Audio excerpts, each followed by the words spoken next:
Hello, everybody, and welcome to the Horns Report, where we talk about all things UT athletics here from the KXN Live Studios. I'm Billy Gates, and with me, as usual these days, he's been joining us quite frequently lately, is KXN sports reporter Noah Gross. Noah, thank you for joining us, and thanks for taking time out of your busy day. Very busy day. Also, I think my camera's much clearer than yours, so I'm happy It probably to have is. Much better, much higher quality camera. It looks like it is. We'll get IT to fix that in 3 weeks. Yeah, I was going to say, at least a month. Takes a while around here. Anyway, before we get too far off the rails, Noah, you were at SEC Media Days last week up in Dallas. You and Jonathan Thomas were both there, but Jonathan's off, or else we would have had him on. So could you tell us, just kind of like, give us sort of like the overarching kind of experience you had compared to what things were like with the Big Ten Media Days. Like, what was different about the SEC Media Days to you? Well, Big Ten Media Days, I would have been all over covering my Maryland Big 12, Terrapins. excuse me. Big 12 You know media what I days mean. were a bit Listen, different. we I all don't make know, mistakes.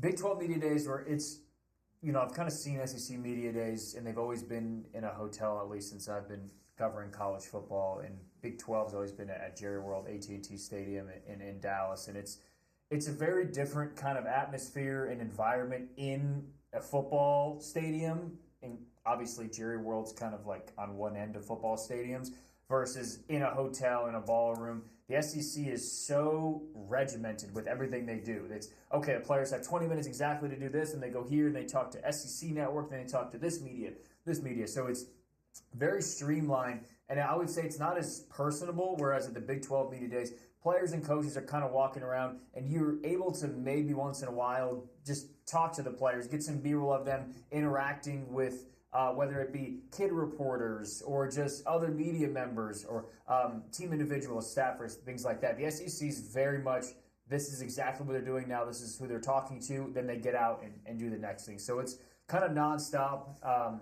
The overarching theme, I think you mentioned quickly, which it looks like your camera's gotten better since... Maybe. Who knows? We might have fixed some. IT moves quick around here. Apparent first time in history. Yeah, anyway. Exactly. But the overarching theme, at least for us, was about just how much Texas was talked about, and I know we'll get into that, but I think other schools were, maybe a bit frustrated with how much Texas questions they were getting, and because it was a lot, and from different outlets and different things that they were doing. Yeah, that was going to be where I was headed next. I mean, when you were there, seeing all the other coaches and all the other players from all the other schools, I mean, just kind of seemed like there was just an onslaught about Texas, like asking them about, if Texas was on their schedule, like say like Kirby Smart in Georgia.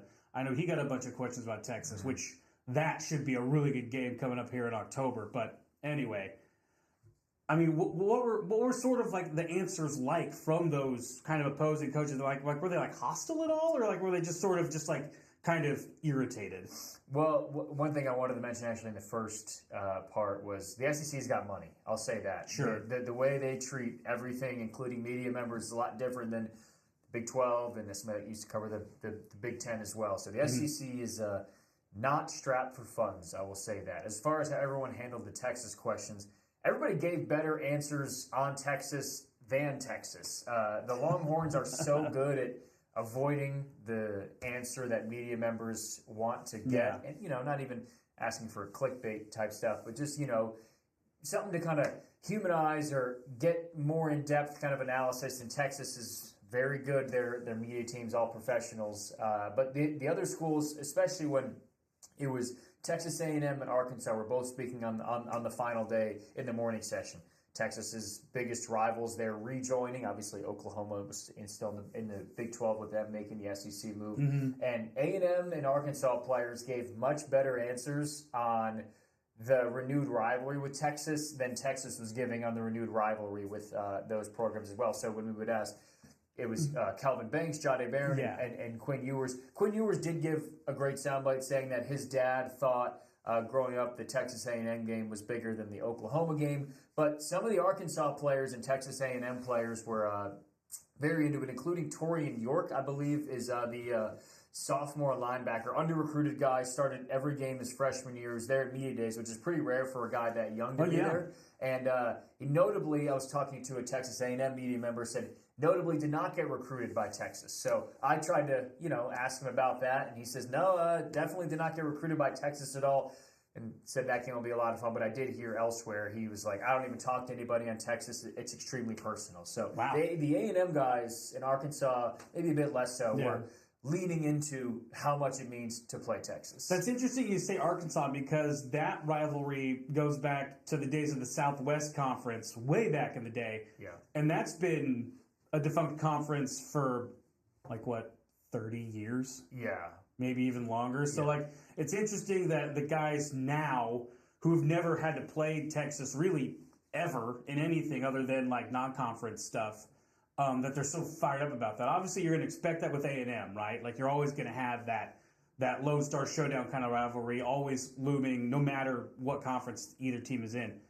But it surprises me with Arkansas because they've always been away in the SEC ever since the days of the Southwest Conference. So that's interesting to me. Yeah, but and maybe it's interesting only to me. I don't know. I mean, that stuff does not go away, though, and you can feel it in the fan base. For example, Mike Elko, the Texas A&M head coach, was saying that in his 4 years when he was with the program previously, not as a head coach, but as a coordinator and an assistant on staff with Jimbo, things were he could feel that Texas was almost the most important thing, despite them not playing each other at all. And as far as Arkansas, they can totally feel that as well. So it's kind of permeated even when they have not been playing each other. Yeah. So the Arkansas one is real. And also something of note, I think, with the Arkansas one is obviously with Texas and Texas A&M, a big portion of their players are guys that both schools are going after. You think about all the Dallas, all the Houston kids. Those are the two biggest programs football-wise in the state. I know TCU's had great success and things like that, but the money poured into these two programs is just unbelievable. So every school, every good athlete in Texas is being recruited by both these kids. Arkansas, Pittman for Arkansas was saying he tries to draw a 6-hour radius around Fayetteville. That kind of extends to Dallas. So a lot of these kids are being recruited by 3 of these now major all-SEC programs, especially in the Dallas area, where it is littered with talent. Arkansas, A&M, and Texas. So all these kids kind of know each other, know the coaching staffs.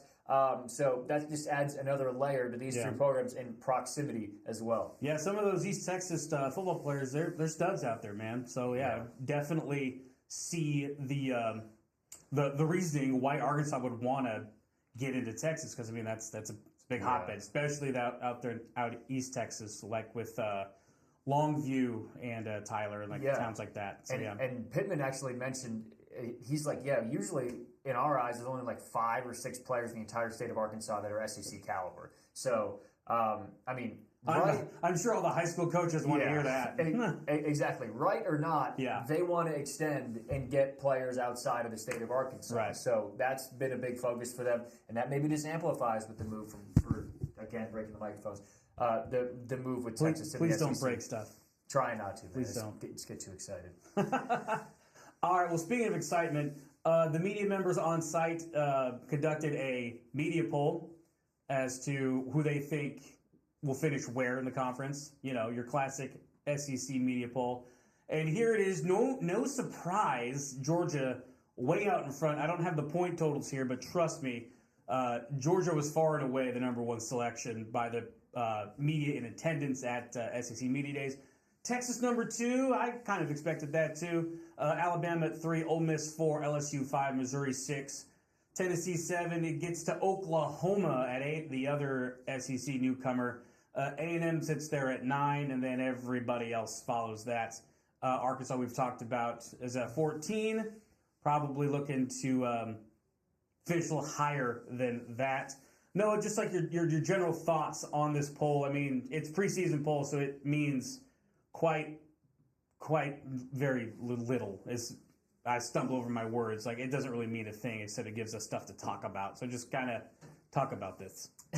And we love do it now. Yeah, and I was going to say, we love things to talk about. Yeah. Although not every media member was polled, I'll say that we did. Oh, you weren't? You didn't get submit a vote? Oh, no. Well, yeah, you would have seen 1 vote for the Maryland Terrapins at top of conference. They're in the Big Ten. All right. I guess my biggest takeaways from this are, I think maybe both Alabama schools are a bit higher than I expected them to be, because Alabama is at 3, which is low for them. I'm sure in the past 15 years is the lowest they've been under Nick Saban. But with how much talent they lost, I mean, and the one thing I will say positive about Alabama is I would have put Jalen Milroe first team on the SEC when he was actually third team behind Quinn Ewers and Carson Beck of Georgia. So I do love Jalen Milroe. He handled every question, by the way, very well. But with how much they lost, DeBoer coming in, and the two teams behind them, Ole Miss specifically gained so much talent. LSU lost their quarterback as well, and Jane Daniels, but all these coaches that have been there for a while seem to be gaining so much momentum. I look at spots 5, 6, and 7 with Brian Kelly, Drinkwitz at Missouri, and Stoops at Kentucky. The momentum of all these programs, I would have put maybe some of those higher. And then Auburn as well. I'm not quite sure about Peyton Thorne being that guy at quarterback for the Tigers. So those are kind of my three takeaways. But as far as Texas, I mean, believe in them so much or not, you can't really put them much behind too. They beat Alabama last year, the team behind them. They made the college football playoff, something Georgia did not do. So that's true. Good point. And they're returning quarterback. Sark's been here a while. They have coordinator continuity. So there's really no argument you could make to put them, I would say, any lower than 3. Ole Miss is honestly the one I would consider moving up close to them. I kind of raised my eyebrows a little bit. I know Kiffin's been there for a while and he's been building, but I mean, and he's got Jackson Dart still taking snaps, but I don't know. Like Lane Kiffin teams, sometimes I don't really play defense. For sure, but they got a lot of defensive talent in the portal as well. So man, the SEC should be very interesting. Should be a lot of fun, and also the all preseason SEC team was voted on by media members or coaches. I can't remember which one it was, but anyway, we've got the Texas selections on offense. First team selection, the only first team selection for Texas. Kelvin Banks Jr. at offensive line. That's kind of a no-brainer. That guy's a monster. Second team, you mentioned Quinn Ewers at quarterback, C.J. Baxter running back, Isaiah Bond at wide receiver, who's a mainstay in the SEC because he transferred from Alabama. Third team offense, Jake Majors at center. Good for him. He chose to stick around another season. I think he's in like his 5th or 6th year. He's been around for a while. On the defensive side, second team, Anthony Hill Jr., who had a tremendous freshman season at linebacker. He's on second team. Jahdae Barron, who, for me, I think is probably Texas' best defensive player pound for pound. But, that's just one man's opinion. Andrew Makuba transferred from Clemson, an Austin native. He makes second team at defensive back. And Malik Muhammad, also defensive back. It's interesting, Noah. We'll go over the rest of these here in a second. But that's 3 defensive backs on second team, all SEC. That's got to be pretty exciting if you're Steve Sarkisian to have that kind of respect from your secondary. Yeah, especially with Jahdae Barron coming back. One of the things he wanted to prove is he's not just like a nickel corner. He loves playing in that position, not to get too inside football, which I'm learning about myself. But it's an extra defensive back. Which take linebacker and put DB in. Yes. There, I explained it for you.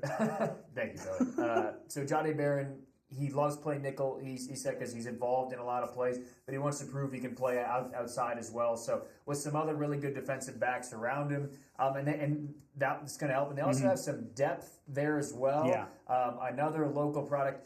Jahdae Barron was asked about fellow Austinite Andrew Makuba and their relationship, and Jahdae immediately brought up Michael Tapp as well from Westlake, who was obviously not as highly recruited as either. Great year last year, but Tapp was terrific. Was starting down the stretch, making big plays. Had I think 3 straight games with interceptions, including one of the most acrobatic ones I've ever seen to start the second half against I think either K-State or BYU. Regardless, Tapp, Makuba, and Jahdae Barron, kind of a cool concept there to have 3 local guys, especially Austin, that's largely been overlooked in a recruiting sense as of late. So the defensive backfield should be good, but up front, I think is maybe where they're going to make their hay, because that's what they did last year, and they lost a lot of talent with T'Vondre Sweat, Byron Murphy. So they're going to need those guys up front in the. I think Big Al Collins and Baron Sorrell are going to be able to handle it. Yeah. Anyway, go back to the preseason All-SEC team. Third team transfer from UTSA, Trey Moore on the defensive line. He's another guy to watch. I believe he was either first or second in the nation in sacks last season for the Roadrunners, and he could be a game wrecker if somebody leaves him all alone on an island one-on-one blocking. So we'll have to see how that turns out. Moving on, Noah thought I forgot about the specialists and all-purpose guys earlier when we were trying to figure out the order of the show. So they'll teach him to doubt me. Specialist first team, place kicker, Bert Auburn. Loves to kick the field goals. Very, very, very good at it. And he's got great hair. So good for him. Second team, Will Stone. He takes care of the kickoffs, and it's almost an automatic touchback whenever he boots it. He really gets into it. And all-purpose, third team, Jaden Blue. He's a running back, but he can do it all out of the backfield, and that's kind of been the calling card of a Steve Sarkisian running back lately. I mean, like, yeah, you got to tilt the rock, and you got to be able to run with speed and also run with power between the tackles, but you got to be able to catch the ball, too, and it kind of seems like Jaden Blue is sort of coming into his own as a receiver.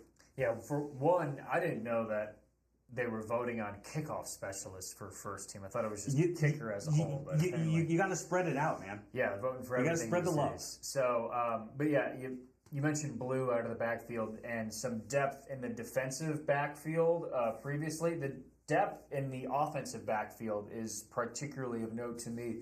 Texas is in very good shape there with guys like Blue and Baxter, and a bunch of other names as well, including some young guys. We'll see if any of them are able to make any impact as a youngster. So skill positions are going to be interesting on offense because they have running backs. Baxter's kind of expected to maybe lead the way, but there's a number of guys to spell him. And then the wide receiver room, I think Bond was on the second team for offense, but he was, yes. They have so many weapons now offensively, and it was kind of just those three guys last year, Whittington, Worthy, and Adonai Mitchell leading the way. This year they have three big transfers coming in, but then they have this influx of youth guys that were freshmen last year, like Niblett and Jonte Cook, DeAndre Moore. Yeah. Thank you. Man, they got Ryan Wingo coming, a true freshman who looked amazing in the spring game. Yeah, and they've been waxing poetically about Wingo. He's been the one that most people have been talking about. So you think Wingo and then the three transfers coming in, that was something Texas talked about as well as like a wide receiver rotation. Yeah. Are we going to see more of that? So that week 2 game against Michigan, I think, because the Colorado State game, as much as the Rams athletic program has grown as of late, Texas is going to be a big favorite in that one. Don't let KXAN reporter Grace Reeder hear you. Yes. She's a proud Colorado State alum. Regardless, Texas will be a big favorite in that one. But that week, but that week 2 matchup against Michigan, we'll see if this is going to be the three big receivers, Bond and Bolden, kind of leading the way, or there's a lot of guys, including some youngsters, making some hay as well. Really quick before we end this little program here, I like to throw in some Olympic stuff when I can because I love the Olympics. It's fantastic, and it comes up only every 4 years. So, and there's a lot of UT current and former athletes in Paris competing. Yeah. There's 30 of them, 16 of which are competing for countries that aren't the United States, which I thought was kind of cool. There's one big day for a bunch of UT folks. It'll be August 3rd. So the Olympic track and field meet begins August 1st and runs to the end of the Olympics to the 11th. On the 3rd, there's all kinds of UT guys and ladies gunning for medals. Let's see here. The second day of the decathlon with Leo Neugebauer for Germany. There's a chance that he could medal. He's got the highest score in the world right now in the decathlon. Pretty good for a college kid, right? The men's shot put finals are at 12:30 p.m. on August 3rd. Some guy from Texas named Ryan Krauser, 2-time Olympic gold medalist, world record holder, one of the biggest human beings I've ever seen in my life. He's got a chance to get another gold medal, and she isn't UT connected, but she's from Texas. Sha'Carri Richardson will have the chance to finally prove that she is the fastest woman in the world. That's the finals of the women's 100-meter dash, set to go off at 12:10 p.m. Central Time. All that's on KXAN, by the way. That's on the 3rd? That's August 3rd, yeah. I'm going to miss a lot. I'm out of town that week. Oh, man. We got to find a TV. Got to find it. Yeah. All right. And so, by the way, all that information on our website. Yes, KXAN.com. Yeah. It's all there. All right. Well, that'll do it for this episode of the Horns Report. Thanks so much for watching. For Noah Gross, I'm Billy Gates, and we'll talk to you again very soon.